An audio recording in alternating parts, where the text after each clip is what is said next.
बेबीचे smile किती cute असतं ना, पण टिथिंग टाईम थोडं टफ असतं. टिथिंगमध्ये बेबीचे गम्स सेन्सिटिव्ह होतात आणि तेव्हा प्रॉपर केअर खूप इम्पॉर्टंट असतं. So I trust Mother's First baby teething care range, gentle, safe and specially made for babies. बेबीच्या गम्सला सूथ करतो आणि तुम्ही स्टार्टिंगला फिंगर ब्रश यूज करा, जे तुम्हाला आणि बेबीला इझी जाईल. मी माझ्या बेबीचे गम्स क्लीन करण्यासाठी 6-7 मंथ्सपासूनच स्टार्ट केलं होतं, ज्यामुळे त्याला टिथिंगला जास्त प्रॉब्लेम आला नाही. तुम्ही पण तुमच्या बेबीसाठी सॉफ्ट फिंगर ब्रश किंवा सॉफ्ट क्लोथ यूज करू शकता.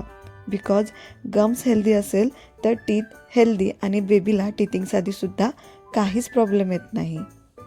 ॲक्च्युली दात येतानाचे खूप सारे मिथ्स आहेत, जसं की बाळाला लूज मोशन होणं, उलटी होणं किंवा त्याचं टेम्परेचर इन्क्रीज होणं. डॉक्टर्स असं सांगतात की ज्यावेळेस बेबी त्या एजमध्ये येतं त्यावेळेस तो काहीतरी वस्तू उचलून खातो आणि त्याच्यामुळं त्याला इन्फेक्शन होतं आणि त्याला हे सगळे प्रॉब्लेम्स होऊ लागतात. पण ॲक्च्युली बेबीला त्या टायमिंगमध्ये खूप जास्त डिस्कम्फर्टनेस होऊ लागतो आणि तो चिडचिड करतो. सो ती चिडचिड कमी करण्यासाठी तुम्ही त्याच्या हिरड्यांची मसाज करणं जास्त इम्पॉर्टंट आहे. See how happy my baby is. प्रोडक्टची लिंक मी खाली डिस्क्रिप्शन बॉक्समध्ये दिली आहे.